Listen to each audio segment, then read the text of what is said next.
Kai muris budi maman, kai muris budi yoga, kai nonakot. Did anyone understand that? Okay, so that's in a language that's 50,000 years old at least, the language of the Noongar people from the southwest of Western Australia. I said, hello big important men, hello big important women, hello everyone else. Nija minang buja, nen kulini, wajak buja, nen jurpan nija yayi. You're on the land of the Minang people, and I've just come from the land of the Wajak people, where I live in Perth. And I'm really happy to be here today. And I acknowledge the elders of the Noongar people, past and present. It's a great pleasure to be here today, and what I'd like to do is to start off at a pretty high level and then drill down to what I hope might be relevant to this particular audience. I really enjoyed the first two sessions. I thought they were fascinating and so relevant to me in my role as Chief Scientist at many different levels. A lot of what was said in those first two sessions really resonated with me, and I hope that some of the information that I'd like to pass on to you now is potentially relevant to you and your discussions over the next period. So, I was attending a conference in London a couple of years ago, and Lord Alec Browers, who was the Vice Chancellor of the University of Cambridge, who's a part of the House of Lords, he heads up their science and innovation, gave an after-dinner speech, and two sentences in there really struck me. And he says, the technological revolution has been swift and the pace relentless. I don't think anyone's going to disagree with that. And the second part of that sentence was the chilling bit. Nations that fail to keep up with this will be doomed to be part of a second world. And I think that's really, really important for Australia.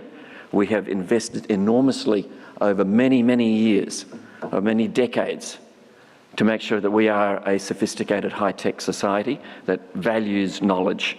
We have to make sure we do not let that position slip. And I'd like to present you with some of my concerns around where we're positioned currently. So I talk about a 1 to 10 continuum between an invention at 1 to a final commercial or a practical product at 10. I believe that universities and research organisations work in the 1 to 3 space, where they generate new knowledge, they come up with new ideas, they publish them, they then get grants, they get students, and then the cycle continues. We have innovation coming in about 4 onwards, trying to take some of those ideas towards practical outcome, and we have commercial organisations finding startups, SMEs, going through 6 through to 10. Now, I will provide you with some evidence to say that Australia has done parts of that really well, but we have not really integrated that entire continuum as optimally as we could. We relied very heavily on an organisation called the CSIRO, an organisation we should all be very proud of, to play a key role in bridging academia through to industry. But in my view, CSIRO has forgotten what I stands for. It's the Commonwealth Scientific and Industrial Research Organisation. In my view, CSIRO has drifted too much into the academic space of 1 to 3, where universities generally play, and Australia, as a consequence, has not had an engine room driving more practical commercial outcomes. I think we're seeing a realignment in the CSIRO over the last couple of years, and the government of the day has now instituted a thing called industry growth centres to make sure that at the bottom end there, or to the right-hand side, we're getting more drive through to economic outcomes rather than purely academic outcomes. So Australia as a knowledge nation, where does it sit? Well, the OECD says that we're actually pretty good at it. We put a lot of money into it, we've got good universities, and we have really good high calibre publications.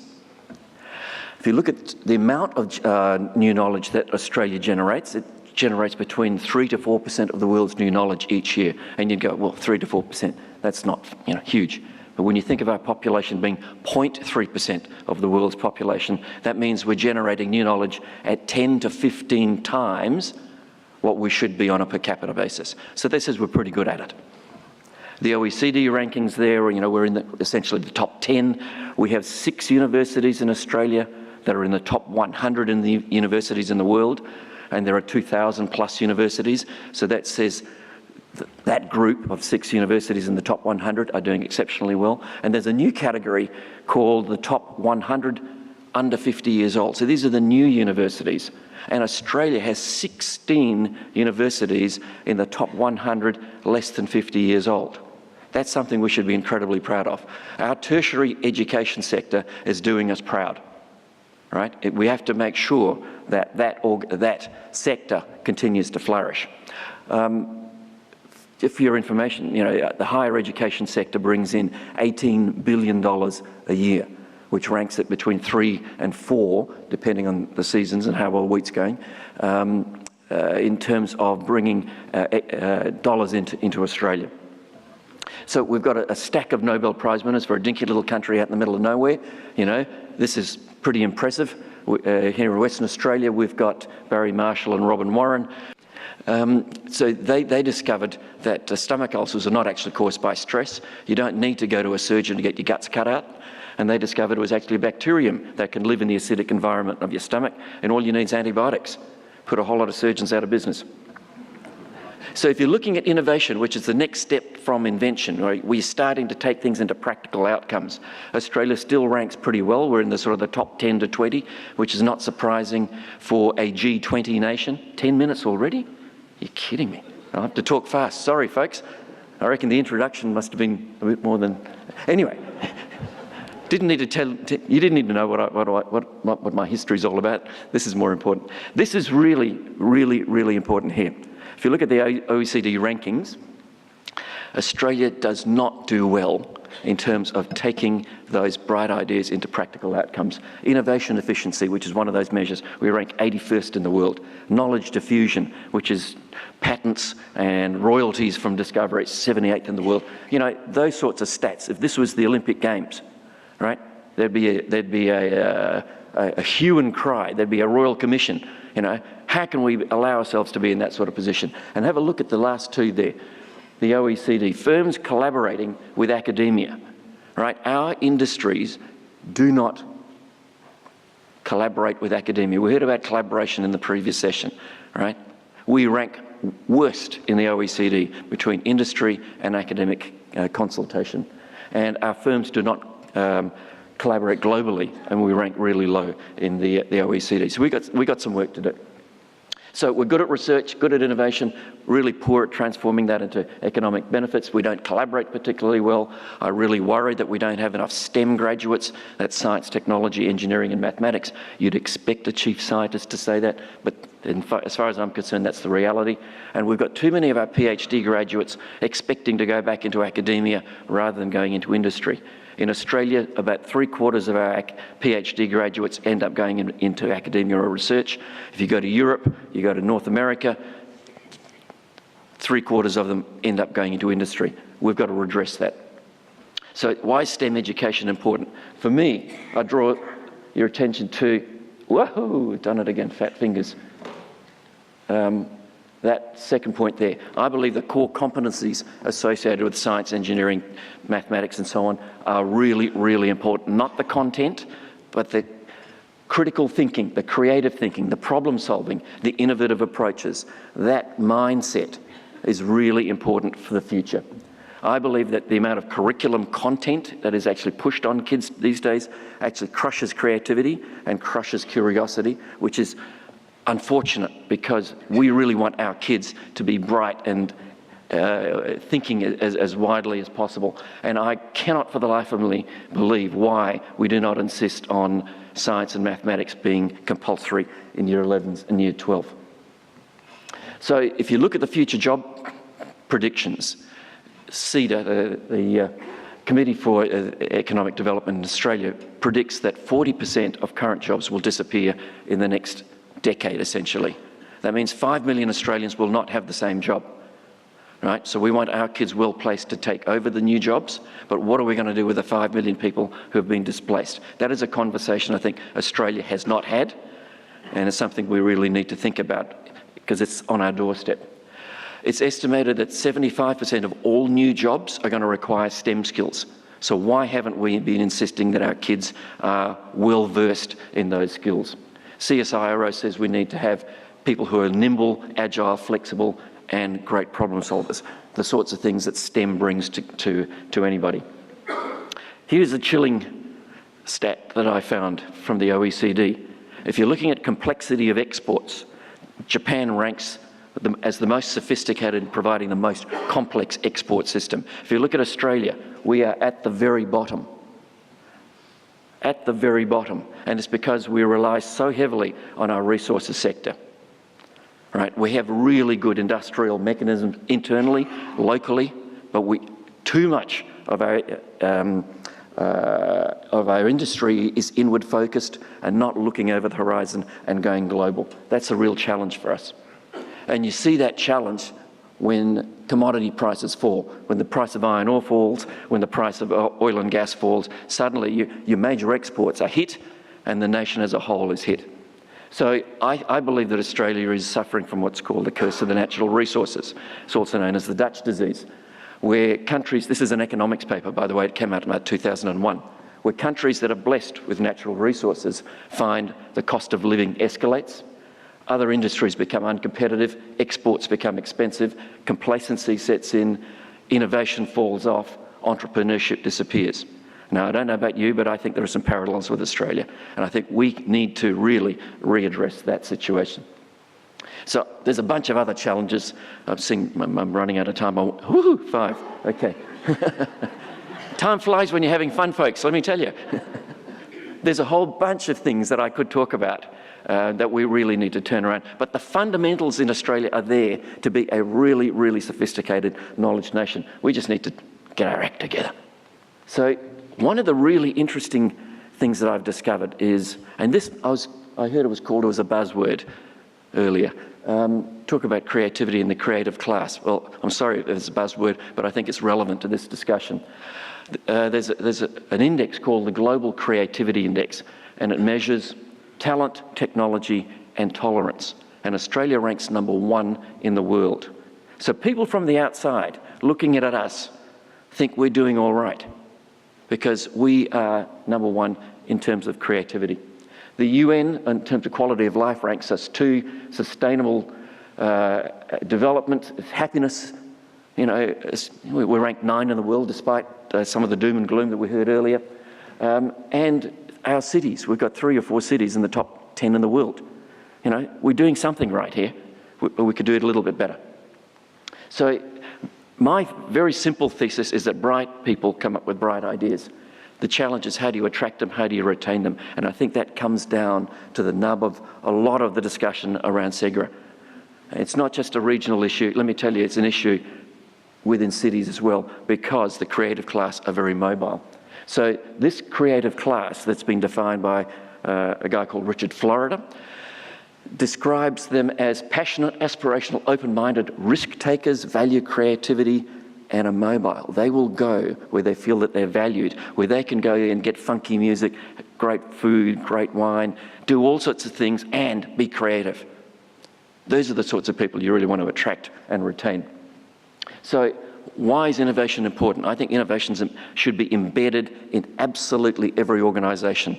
At a large scale, the big established companies, how can you do this? How can you do what you're doing in a more efficient manner? The SMEs, smaller, more agile, they can actually see a problem that the big guys have got and come up with solutions for them. And then you have the startups that are coming up with new ideas, and that's when you discover disruptive technology. I found this a really fascinating study done by the Kauffman Institute in the US. They found that over the last generation, essentially, that job creation was done by companies that are less than 5 years old. So essentially startups and SMEs. They were the engine room of creating new jobs in the US. In fact, the big corporations were net destroyers of jobs because they became more automated and were actually becoming more sophisticated in terms of pruning the number of people they needed working for them. So that's something we should really keep in mind. That sector, the smallish sector, is where job creation is coming from, certainly in the States, and you would imagine something equivalent in Australia. So for me, there are three key ingredients that are required for a successful environment in terms of science and innovation. The first one I call the physical environment. Beautiful, 2 minutes, Jesus, talk fast, Klinks. You know, the natural environment's fantastic. The built environment that you've got is really important, and you need a place where people can come and congregate. We often don't do that particularly well. The emotional environment is a really important one. Mentoring, support, making people feel valued and encouraging them to take risks. We need a narrative around success. We need to say, if you've done well, let's tell that story, all right, so that other people will then get on the bandwagon. And finally, you know, you need capital at all levels, from angel investors through to seed corporates, etc. So, you know, that entire package needs to be put together to be successful. And I thought this was relevant for the discussion here, because I've been going around the world looking at high-tech cities and towns and trying to see how do they get to that position. And I went to Cambridge, and it's fascinating. Go to Cambridge, you can go to Oxford, you can go to San Diego. It's a similar story. In Cambridge, they say in the 1970s, where they were considered a wet market town with a big university next door. All right? It is now a serious high-tech hub. And the current population is 130,000, not big, right? Not big at all. Wider, Cambridge is about 350,000, but there are 60,000 high-tech jobs. So in the space of a generation, they've gone from 6 high-tech companies to 1,500 high-tech companies. And here are the elements that they brought together. They said there was no magic ingredient, there was no plan. They were very fortunate with a bunch of things that happened. But these, oh, Jesus, Klinks. Sorry, I haven't started to swear yet, okay? So I haven't done my WTF moment. That's when the slides go off. So if you look at that list, it's not that hard, is it? You need those ingredients in place to attract the bright people so that they feel valued. I was in the UK 3 weeks ago, and I went to a place called Sandwich. Anyone been to Sandwich? Okay. Well, it's on the train line, and you get off the train station and you feel like you've got out in Dad's army, right? It's an old, decrepit little train station. You go, why would anyone have a science park out here? 3 minutes away in the one taxi in Sandwich. And you come to this place, 300 acres, and there is these masses of buildings, and there's 150 high-tech companies there. How did that happen? Well, there was a pharmaceutical company called Pfizer that decided to build it and then left. And they turned that into a science park. But the investment was made there in the infrastructure, and now you've got 150 high-tech companies working in there. So you need these ingredients to try and bring things together. All right, regional WA and regional Australia, the challenge that you have, as I see it, which is no different to the challenge that I have in trying to get Perth, for example, to be a centre of a hub of innovation and creativity, is attracting those bright people. How do you create that vision and that environment for innovation? You need a plan. You need to be bold, and you really need to show the leadership that was discussed in that previous session. All right, have a dream, get out there and really go for it. And work on your comparative advantages, and maybe even work out, well, what are some of the incentives to bring some of these bright people to your place. In Geraldton, there's a group called Pollinators, this little co-working space that's fantastic. In Bunbury, they're making animations that they sell to China, the View Group. Right? They get up to 170 people working there, making movies. They're now actually building a facility to make movies with a 5-star hotel next door so they can bring Brad Pitt in his spare time over. And on that note, I'll say Yanga, which is thank you, and I'll say Nunuk Jinang Borawan, which is see you later.